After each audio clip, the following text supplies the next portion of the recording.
And we understand actually that a police press conference is about to take place. Commander Stuart Bell, I believe, has just begun speaking behind me. You should be able to hopefully cross to that now.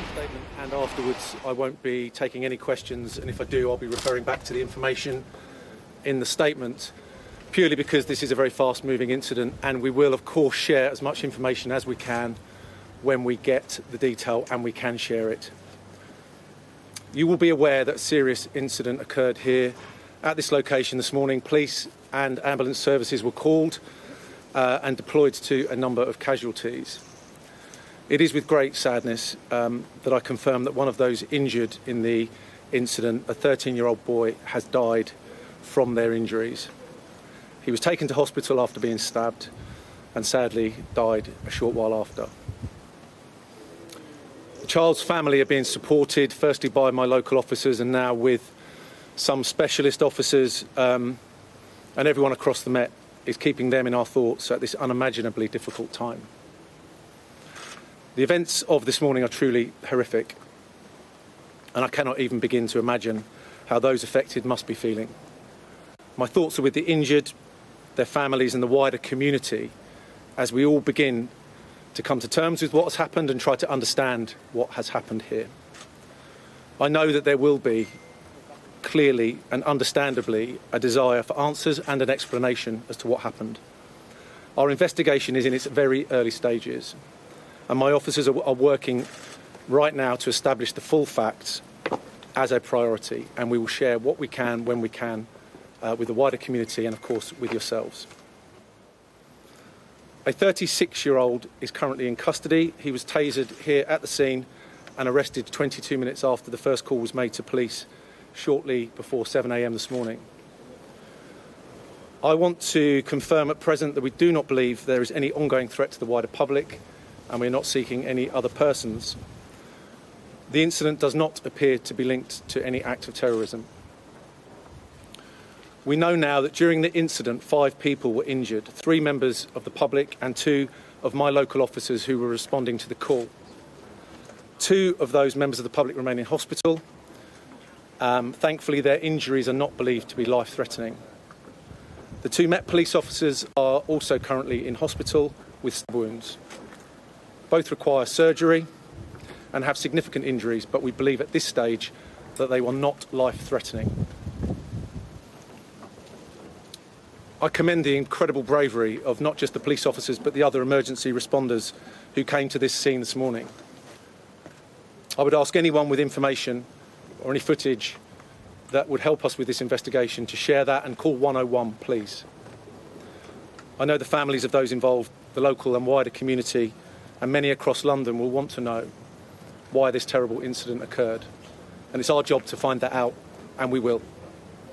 I am committed to providing those answers when we can, and I would ask for some patience while this important work is carried out. Thank you for your time. Mr. Bell, was the man arrested yesterday? The male was arrested this morning at the scene. Was he previously arrested? I'm not going to be commenting on any of those questions other than the information that I've released. We will share that information when we feel it's appropriate and when we know the answers. Okay. Was the suspect known to the police, sir? Was the suspect known to the police previously? So we do not believe this to be a targeted attack, and we are establishing the circumstances at the moment. Okay, thank you. Was the suspect known to the police, sir? No further questions. Thank you. Well, that's their Chief Superintendent Stuart Bell, who leads policing in the local area, giving an update. And the headline from that police conference is, desperately sadly, a 13-year-old boy died in that attack in a residential area in Hainault this morning. Stuart Bell there saying he didn't believe it to be a targeted attack, in his words at the end there, not believed to be terrorist related. He commended the bravery of police and the other emergency services. Hello, good afternoon. You're watching Sky News. We begin with breaking news this afternoon. In the past few minutes, police have said that a 13-year-old boy has died after a stabbing attack in East London. A man armed with a sword has been arrested after members of the public and police officers were attacked this morning. 2 police officers are among 4 people who remain in hospital with it's hoped to be non-life-threatening injuries. Well, these pictures that were shared on social media show a man in a yellow hoodie carrying what looks to be a sword. The black van was also seen with damage to the front right-hand side and its back doors open. Police were initially called to reports of a vehicle being driven into a house. Well, officers say that they were called shortly before 7 a.m. to reports of people being stabbed and a vehicle being driven into a house in the Furlough Gardens area near Hainault Tube Station. Videos verified by Sky News show a man with a knife outside houses on nearby Lane Close, with footage showing blood stains on the road. Well, the Met's Chief Superintendent Stuart Bell has just provided this update. You will be aware that a serious incident occurred here at this location this morning. Police and ambulance services were called and deployed to a number of casualties. It is with great sadness that I confirm that one of those injured in the incident, a 13-year-old boy, has died from their injuries. He was taken to hospital after being stabbed and sadly died a short while after. The child's family are being supported firstly by my local officers and now with some specialist officers, and everyone across the Met is keeping them in our thoughts at this unimaginably difficult time. The events of this morning are truly horrific, and I cannot even begin to imagine how those affected must be feeling. My thoughts are with the injured, their families and the wider community as we all begin to come to terms with what has happened and try to understand what has happened here. I know that there will be, clearly and understandably, a desire for answers and an explanation as to what happened. Our investigation is in its very early stages, and my officers are working right now to establish the full facts as a priority, and we will share what we can when we can with the wider community and, of course, with yourselves. A 36-year-old is currently in custody. He was tasered here at the scene and arrested 22 minutes after the first call was made to police shortly before 7 a.m. this morning. I want to confirm at present that we do not believe there is any ongoing threat to the wider public, and we're not seeking any other persons. The incident does not appear to be linked to any act of terrorism. We know now that during the incident, 5 people were injured, 3 members of the public and 2 of my local officers who were responding to the call. 2 of those members of the public remain in hospital. Thankfully, their injuries are not believed to be life-threatening. The 2 Met police officers are also currently in hospital with stab wounds. Both require surgery and have significant injuries, but we believe at this stage that they were not life-threatening. I commend the incredible bravery of not just the police officers but the other emergency responders who came to this scene this morning. I would ask anyone with information or any footage that would help us with this investigation to share that and call 101, please. I know the families of those involved, the local and wider community, and many across London will want to know why this terrible incident occurred. And it's our job to find that out, and we will. I am committed to providing those answers when we can, and I would ask for some patience while this important work is carried out. Thank you for your time. Our correspondent Rachel Venables, who is at the scene. Rachel, we knew what happened this morning was awful. In Chief Superintendent Stuart Bell's words, they were truly horrific, and the saddest news that a 13-year-old boy died there this morning. Well, we were dreading an update like that perhaps a person had lost their life, but the age of the victim, a 13-year-old boy, really has taken everyone here by real shock and a real sense of tragedy, I think. You can only imagine, of course, particularly for this young boy's family, but also for the officers involved, for everybody who was here in Hainault this morning. And I think that was quite an emotional update, in fact, from Chief Superintendent Stuart Bell giving that press conference, Commander Stuart Bell giving that press conference a little earlier today, talking in detail about what happened. He said that the 36-year-old man was arrested 22 minutes after they were first called out to the scene. He described the other 4 individuals who were stabbed in this incident. 2 of them, he said, were his officers, local officers, of course, who will have run to the area trying to help, trying to save lives. They now in hospital awaiting surgery, though thankfully he said that their condition is not believed to be life-threatening, but of course still significant worry. Of course, their health and 2 other individuals as well, also in hospital, though again, he's saying that their conditions are not thought to be life-threatening. So really all, I think, thoughts and attention now goes to that 13-year-old boy, his family and friends as well, who just never could have imagined that a Tuesday morning, we don't know what he was doing, possibly plans, of course, to go to school could have ended in such abject tragedy.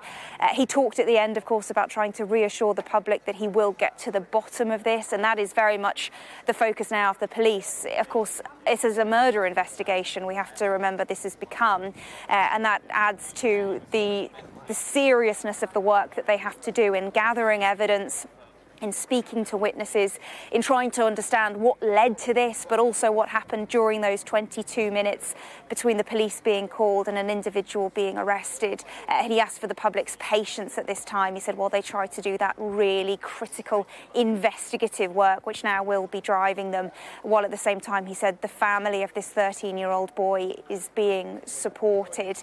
And of course, we've heard about the local people being really traumatised by this, officers as well, I'm sure, no doubt, really affected by what's happened. And I think, as I said already, it was quite an emotional statement by Stuart Bell as he gave us just in the past 20 minutes or so here in Hainault. And Rachel, what reaction has there been from local people down there to the events of the morning? Real sorrow, real fear. This is a residential area. Many people describing how it's a relatively safe area. We're here in northeast London, bordering onto Essex. It's a sort of area which is popular with commuters, people using the train station to travel via the Central Line into London. But really, I'm surrounded by houses here and families, small shops, local businesses and schools. It's just an ordinary area where people live and go to work and would never expect something as horrifying and violent like this to happen. And actually a little earlier Sky News spoke to a local man called Chris who actually witnessed the arrest, what he described chiming very much with the timing that we got from Stuart Bell a little earlier, but he also described the shouting, the police investigation, and of course no doubt he, like everybody else, deeply affected by this news that a 13-year-old boy has lost his life. There was a massive response from the police. There was loads of them. Must have been like at least a dozen of them. And they've all ran up to where he was in the driveway, just shouting and sort of screaming at him to put the sword there. He had like a big samurai sword, and then and then they were screaming at him, and then he was just shouting back, and then they tased him, and then just about 7 or 8 of them just piled on top of him, and they was there probably for about 15 minutes. And then they literally picked him up off of the floor and sort of walked him into the back of the van, and then sort of took him away. They arrested him at 7:15. And of course, there's a huge presence of members of the public who've gathered here around the cordon this morning. You can see as you look up, there's flats just in front of my eyesight here, and I can see people every few minutes peering out of their balconies, people coming out of their houses and just standing by the front door, really, just to watch the scene, to observe the police at work and to talk to each other, to try and understand what has happened and to share information and understanding of who's been caught up in this. And I think, as I've said already, it's important not to, I don't think you can overstate the trauma that a community goes through in times like this, not just for those directly affected, but we've been speaking to people who have witnessed this morning the most unimaginable things, people describing the fear of seeing somebody with a knife or a sword or a machete, people seeing no doubt the first aid attempts, and the sight of that would have been really deeply upsetting for so many people, and the police have to bear that in mind. This is a community now mourning, this is a community that is traumatised, and at the same time, of course, they have that investigative work as well. And actually in the background, as I turn now, I can see a forensics officer, what looks like in full PPE, that blue plastic suit there, taking photos, taking measurements. There'll be a huge number of officers doing that really important work through this huge cordon as the day goes on. It's a massive cordon. I don't expect it to grow any unless they find any new evidence, but certainly they start usually bigger than they need, and they'll wrap it up closer and closer as the day goes on, because where we are here now is already around 100 metres or so down the road away from where this absolute tragedy took place this morning. All right, thanks so much for bringing us the latest there, Rachel. Just a short moment ago, we had word from the Home Secretary, James Cleverly. He has said on Twitter, on X, to hear the 13-year-old victim of this morning's appalling attack in Ilford has died is heartbreaking. He says, "I send my heartfelt condolences to the family. This will be an incredibly challenging time for the local community. My thoughts remain with all of those affected. I want to reiterate my thanks to the brave officers who stepped up to protect their community. I wish them a speedy recovery." He goes on to say, "Police officers never know what will face them when they show up to work, and they must be commended for putting themselves in harm's way for us." Well, let's talk to Graham Wetton, who's a police commentator who joins me now. Graham, what did you take from that police briefing from Chief Superintendent Stuart Bell? I was actually shocked. It takes a lot to shock me after 30 odd years in policing, but I don't think anybody expected that sort of update. A 13-year-old losing their life in an incident like this was truly shocking. And just echo what the Home Secretary says, thoughts of the family and anybody involved and affected by it. But that really wasn't, that was so unexpected. I think the local community will need a lot of reassurance now that information has been made public. You see these incidents and even you respond, you attend these incidents as a police officer. Anything to do with children always affects you and impacts on you and your home life, etc. So I thought the information provided by the local area commander, Chief Superintendent Bell, was clear and concise. He updated what he could, what they had confirmed the sad news that the 13-year-old had died as a result of this attack. The members of the public had injuries and were in hospital and being treated. The two police officers had suffered, I think he described them as significant injuries, but confirmed that all four were not believed to be life-threatening, and it wasn't believed to be terror-related. So I think he confirmed the facts they could confirm at this stage, said that they were going to be it was going to be an effective investigation, and he would provide answers as soon as he could. And as I said before, he spoke. He will only want to come on and actually say what he can confirm and has been factually confirmed, rather than speculate or guess what's happening.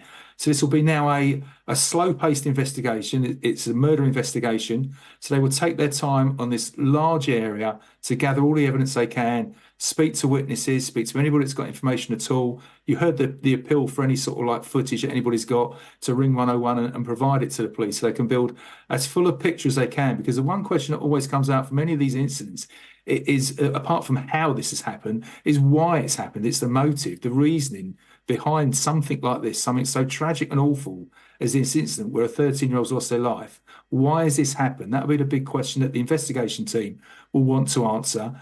The police will want to provide answers to the community and to the family.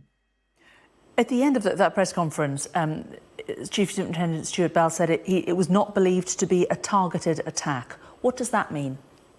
Yeah, I heard that, and I put a question mark on my pad, actually. It doesn't believe to be targeted.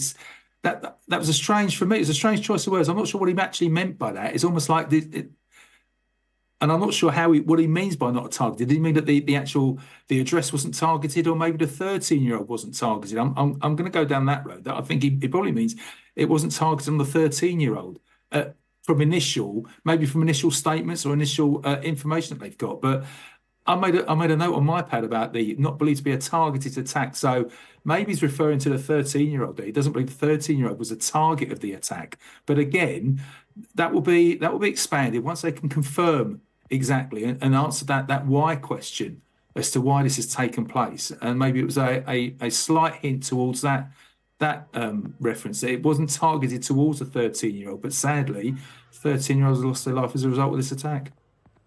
And the fact that it is now a murder investigation, how does that change things? Well, it just slows things all down, and as it is in any sort of like serious incident, as it's a critical incident, as declared by the Met Police this morning, they would take their time with this. We've seen already forensic officers, crime scene investigators taking photos of the whole area, and it's about building the whole picture, answering all those questions as to how this individual arrived at the location, the route they took, what happened when they got there, what vehicles they were in, what weapons, clothing, etc. they had with them, where they've gone after the incident, and following that route, that all becomes part of the crime scene.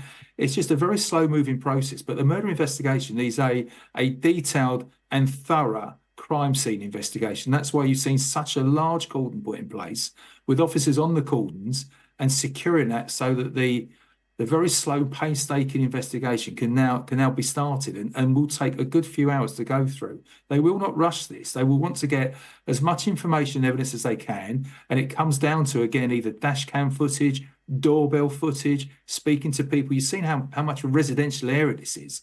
So anybody that heard anything, that looked out their window, that was leaving for work or just coming back or something, they want to speak to as many witnesses as possible to get as full a picture as they can and try to answer that important question about why this has happened in the first place. OK, Graham, thanks very much for bringing us all of that. We've had quite a lot of political reaction to what has happened. Many politicians are giving their sympathies. The London Mayor, Sadiq Khan, has just given his reaction. I've been in constant contact with the Met Police Commissioner and other members of the police service from early this morning. This attack is devastating and appalling. I'm sure I speak on behalf of the entire city when I say our thoughts and prayers are with this young child and his family.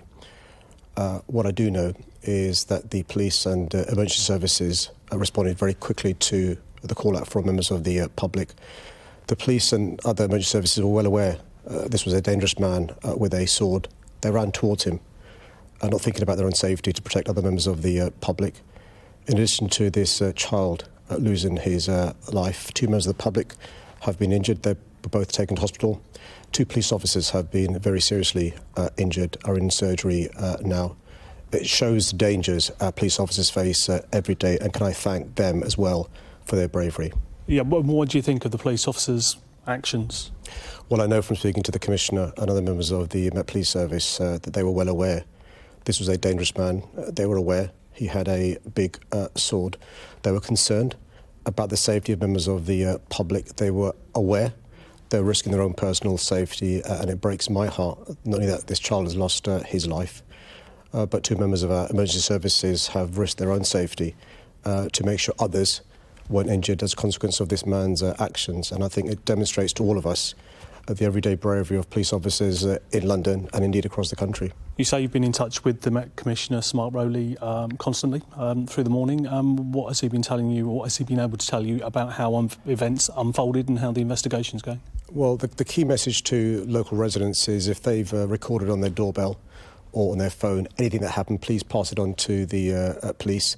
The police have confirmed they're not looking for anybody else. They have confirmed there is no ongoing wider threat to the community, and they've also confirmed this is not a terrorist-related incident.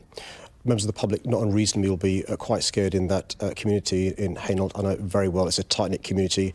Additional uniformed officers will be present, not simply to reassure members of the public, but also in case members of the public have any intelligence and any information.